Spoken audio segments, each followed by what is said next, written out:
দর্শক, আপনাদের সবাইকে আমন্ত্রণ জানাচ্ছি আন্তর্জাতিক অঙ্গনের সবশেষ সংবাদ নিয়ে আমাদের প্রতিদিনের আয়োজন যমুনা আইডেস্কে। শুরুতেই থাকছে শিরোনাম।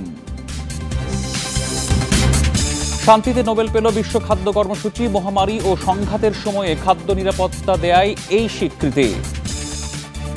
Until the day we have a vaccine, food is the best vaccine against chaos. বাইডেনের সাথে ভার্চুয়াল বিতর্কে অস্বীকৃতি ট্রাম্পের। যুক্তরাষ্ট্রের নির্বাচনে আলোচনায় ভারতীয় অভিবাসীরা, সমর্থন বেড়েছে রিপাবলিকানদের প্রতি।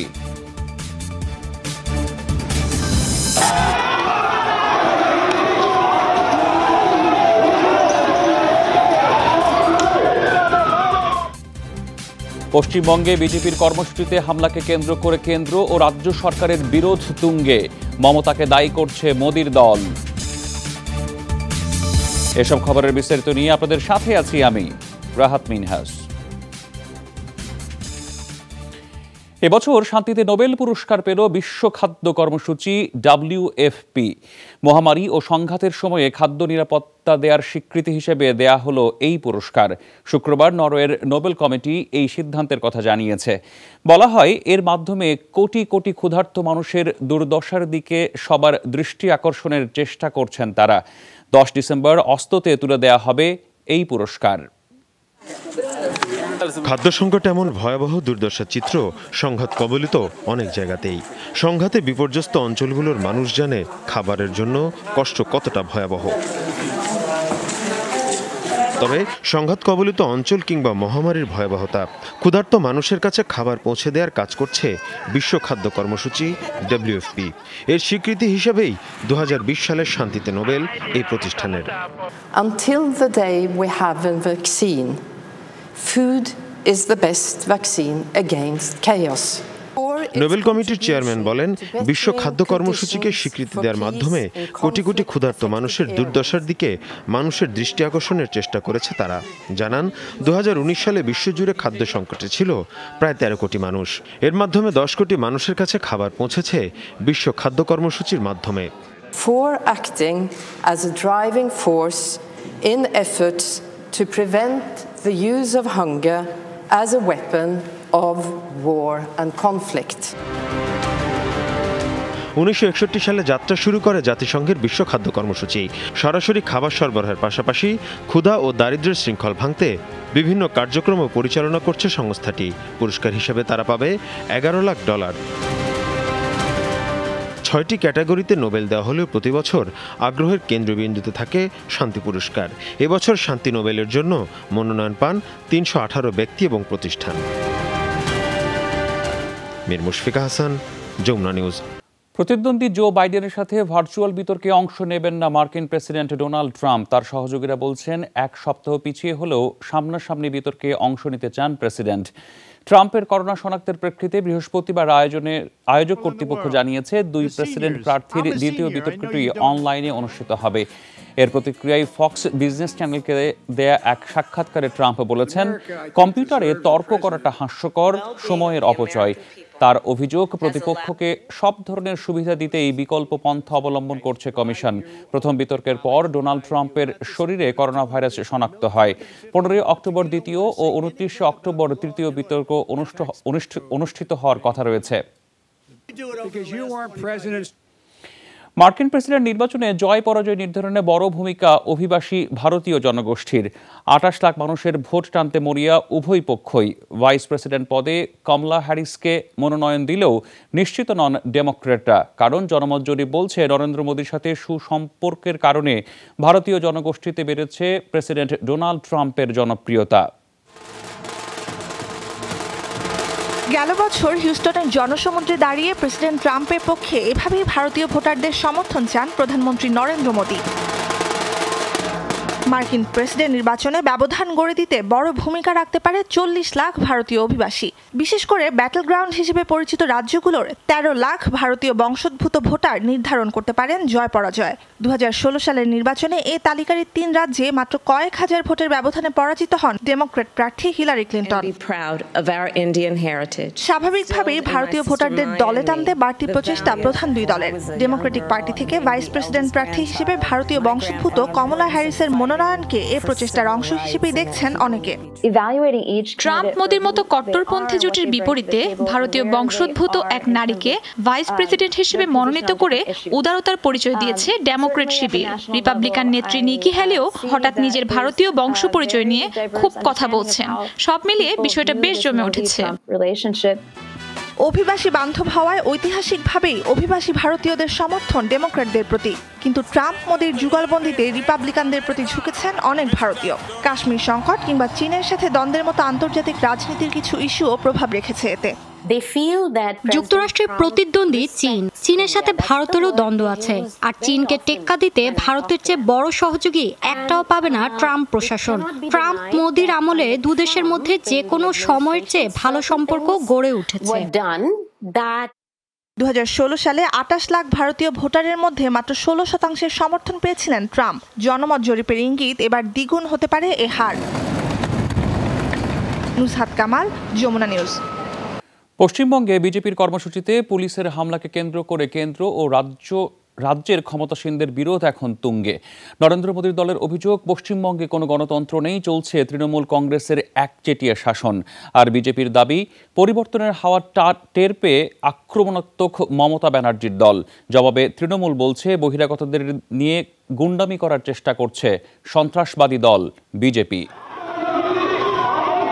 পশ্চিমবঙ্গের সচিবালয় নবান্ন অভিমুখে বিজেপির সমাবেশকে ঘিরে বৃহস্পতিবার রণক্ষেত্রে পরিণত হয় কলকাতা সহ রাজ্যের বিভিন্ন শহর। নিরাপত্তা বাহিনীর সাথে বিজেপির নেতাকর্মীদের চলে দফায় দফায় সংঘর্ষ।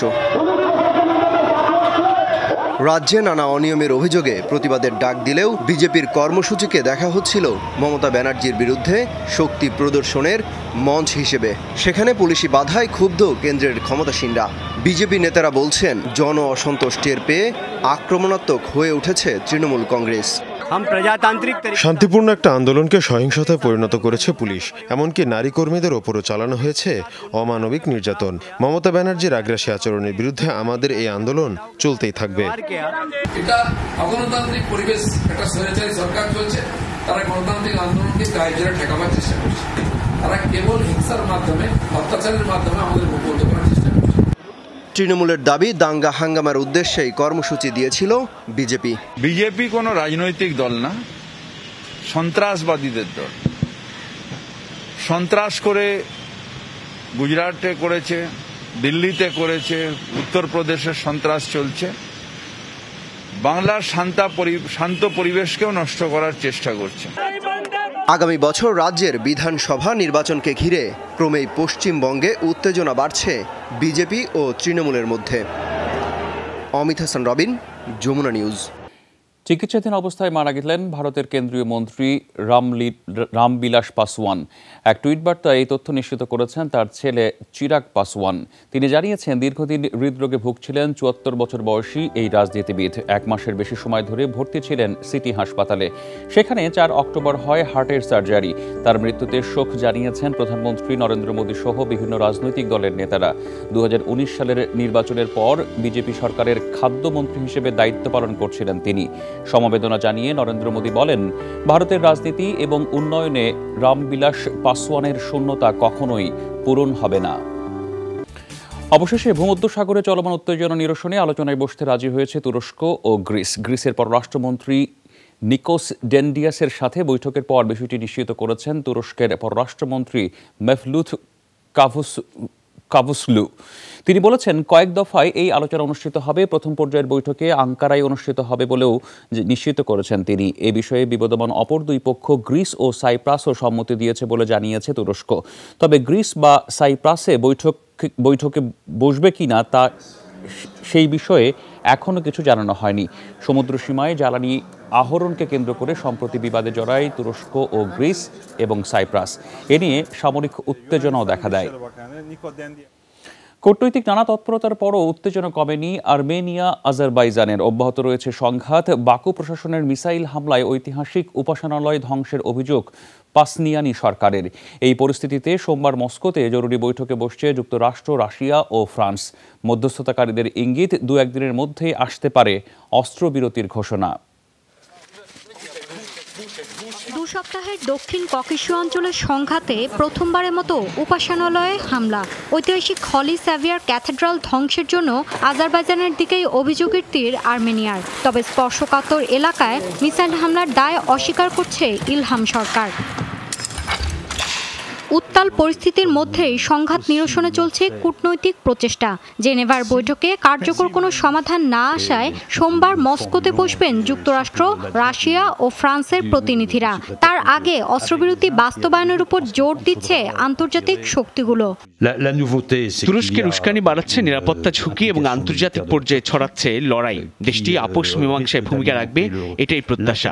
সোমবার মস্কোয় ত্রিদেশীয় বৈঠক থেকে কার্যকরী সমাধান আসবে, এমনটাই প্রত্যাশা। বিবদমান সব পক্ষের শীঘ্রই লড়াই থামানো উচিত।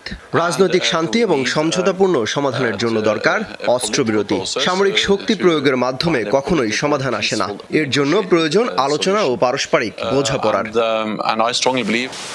অবশ্য এরদোগান প্রশাসনের বক্তব্য, গেল 30 বছরে আর্মেনিয়ার দখলদারিত্ব গ্যাংগ্রিনের সমতুল্য, যার এত সহজ নিরাময় অসম্ভব।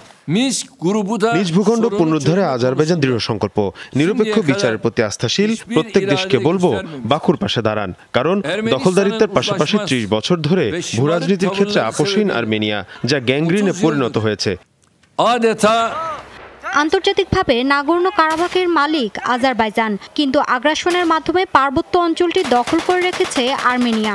সেই কোন্দলের জেরেই চলতি বছর 2 দফা সংঘাতে জড়ায় প্রতিবেশীরা। চলমান লড়াইয়ে হতাহতের সংখ্যা অস্পষ্ট। মৌলি ইসলাম, যমুনা নিউজ। ইন্দোনেশিয়ায় নতুন শ্রম আইনের জেরে টানা 3য় দিনের মতো চলছে বিক্ষোভ সহিংসতা। জাকার্তার প্রেসিডেন্সিয়াল প্যালেসের সামনে বিক্ষোভ করছে কর্মজীবী হাজারো মানুষ। গেল 5 অক্টোবর নতুন শ্রম আইন পাশ করে দেশটির সরকার। এরপরই শুরু হয় সহিংস আন্দোলন। বিক্ষোভকারীদের অভিযোগ, নতুন আইনে অধিকার খর্ব করা হয়েছে শ্রমিকদের, আর বেশি সুবিধা রাখা হয়েছে বিনিয়োগকারীদের জন্য। এছাড়া কর্মসংস্থানে অন্তর্ভুক্তি বাড়ানো হয়েছে বিদেশি শ্রমিকদের। এসব পরিবর্তন চেয়ে বিক্ষোভ করছেন সাধারণ শ্রমিকরা। শুধু রাজধানী জাকার্তায় নয়, বিক্ষোভ ছড়িয়েছে অন্যান্য শহরগুলোতেও। এখনো পর্যন্ত এই ঘটনায় আহত হয়েছেন বেশ কয়েকজন, আটক করা হয়েছে 4 শতাধিক মানুষকে। বিশ্বজুড়ে আরও 6,000 মানুষ মারা গেলেন করোনা ভাইরাসে। এর ফলে মোট প্রাণহানি ছাড়ালো 10,66,000-এর ঘর। বৃহস্পতিবার রেকর্ড 3,48,000-এর বেশি মানুষের শরীরে শনাক্ত হয় কোভিড-19। তাতে মোট আক্রান্তের সংখ্যা 3,67,00,000 ছাড়িয়েছে। দৈনিক মৃত্যু আর সংক্রমণে এখনও শীর্ষে ভারত। 967 জনের মৃত্যুতে দেশটিতে মোট প্রাণহানি 1,07,000-এর মতো। যুক্তরাষ্ট্রও এদিন দেখেছে 957 জনের মৃত্যু। দেশটিতে মারা গেছেন 2,18,000-এর মতো মানুষ। দিনের তৃতীয় সর্বোচ্চ 730 জনের মৃত্যু দেখেছে ব্রাজিল। কোভিড-19-এর ভ্যাকসিনের প্রাপ্যতার ক্ষেত্রে সমানাধিকার নিশ্চিত করতে গঠিত জাতিসংঘের কোভ্যাক্স জোটে যোগ দিয়েছে চীন। শুক্রবার বিষয়টি নিশ্চিত করেছেন চীনের পররাষ্ট্র মন্ত্রণালয়ের মুখপাত্র হুয়া চুনিং। টুইট বার্তায় তিনি জানিয়েছেন, ভ্যাকসিনের ন্যায়সঙ্গত বণ্টন নিশ্চিত করতে এই পদক্ষেপ নিয়েছে বেইজিং। বিশেষ করে উন্নয়নশীল দেশগুলোর জন্য এই পদক্ষেপ নেওয়া হয়েছে। সামর্থ্যবান আরও দেশ কোভ্যাক্স জোটে যোগ দেবে বলেও আশা প্রকাশ করেছেন তিনি। WHO-র পরিকল্পনা অনুযায়ী কোভ্যাক্সের মাধ্যমে 2021 সালের শেষ নাগাদ 200 কোটি ডোজ করোনা ভাইরাসের টিকা সরবরাহ করা হবে। মিশিগানের গভর্নর গ্রিচেন হুয়েটমায়ারের অপহরণ চেষ্টা নস্যাৎ করল FBI। পরিকল্পনা সাজানোর অভিযোগে এরই মধ্যে আটক করা হয়েছে 13 জনকে। ফেডারেল সূত্র জানিয়েছে, অভিযুক্ত দলটির বিশ্বাস বেশ কিছু অঙ্গরাজ্যের গভর্নর মার্কিন সংবিধানের মর্যাদাহানি করছে। তাই উগ্রপন্থীরা মিশিগানের গভর্নরকে অপহরণের পরিকল্পনা করছিল। সামাজিক যোগাযোগ মাধ্যমের একটি গ্রুপ প্রথম এই বিষয়ে তথ্য পায়। সেখানেই প্রাথমিকভাবে চিহ্নিত করা হয় 13 ব্যক্তিকে। প্রতিক্রিয়ায় গ্রিচেন হুয়েটমায়ার বলেছেন, গভর্নর হিসেবে এ ধরনের ঘটনার মুখোমুখি হতে হবে তিনি তা ভাবতেও পারেননি, আর এজন্য ট্রাম্পকে দোষারোপ করেছেন তিনি। এই ছিল আজকের যমুনা আইডেস্কের আয়োজনে। এতক্ষণ সাথে থাকার জন্য ধন্যবাদ সবাইকে।